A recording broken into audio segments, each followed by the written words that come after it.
मेरो परिवार रुखबाट लड्दा अनि मैले उताबाट अब कता जाने के गर्ने कसरी कुन ठाउँसम्म पुग्ने भन्ने कुरो के अनुद्वन्द भयो। प्रायः जस्तो मान्छेले अब भन्न लाग्यो कि कसैले भन्छ नेपाल लैजाऊ, कसैले भन्छ कतै लैजाऊ, कसैले कतै लैजाऊ भन्दा मेरै मोडले दाइहरूसँग अब चिन्नुपर्छ, प्रकाश दाइसँग चिन्नुपर्छ भन्दा मैले दाइसँग सोध्दा दाइसँग सल्लाह गर्दा ल्याउनु त राम्रो विश्वकै डाक्टरसँग मैले यहाँ एकपल्ट चेक गराउनलाई जचाउँला भनिसकेपछि मैले यता लिएर यहाँ आइसकेपछि भनेको भन्दा राम्रो तरिकाले हाम्रो अहिले अपरेसन सक्सेस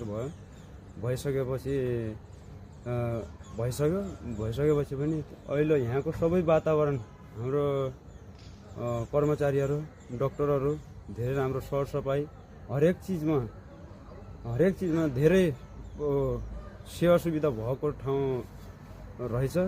तर किनभने यस्तो अस्पताल मैले अहिलेसम्म यहाँ हाम्रो नेपालभरि अहिलेसम्म मैले देखेको थिइनँ। मेरो यहाँ डाक्टरहरूले भन्नुहुन्थ्यो कि यही अपरेसन तल नेपालमा गर्नु पर्थ्यो भनेपछि तिमीलाई लगभग 3 लाख, 3.5 लाख, 4 लाखको हाराहारीमा खर्च हुन्थ्यो भनेर डाक्टरहरूले पनि भन्नुभयो। तर खर्च पनि मेरो धेरै कम भयो। सुर्खेतमा रहेको प्रदेश अस्पताल, कर्णाली प्रदेशको प्रदेश अस्पतालमा, सरकारी अस्पतालमा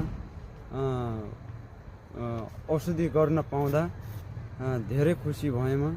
अब सबै मान्छेलाई त हुन्छ भन्न त मैले पनि सक्दिनँ, तर यहाँ आफन्तर मान्छे अलिकति हाम्रो प्रकाश दाइ हुँदा पनि अलिकति सल्लाह सुझाव अगाडि जान पहिचान भएको, यहीँ बासिन्दा भएको कारणले पनि मैले अलिअलि आफ्नो तरिकाले अब यहाँ केही सहयोगहरू दाइसँगबाट पनि पाएँ। भने चाहिँ प्रकाश दाइको कारणले गर्दा भन्दा पनि डाक्टरहरूसँग ऊ भएको कारणले छुट हुने ठाउँमा छुट हुने र अब औषधि उपचार हुने ठाउँमा पनि राम्रो औषधि उपचार पाएको कारणले गर्दा म एकदम खुसी नै छु।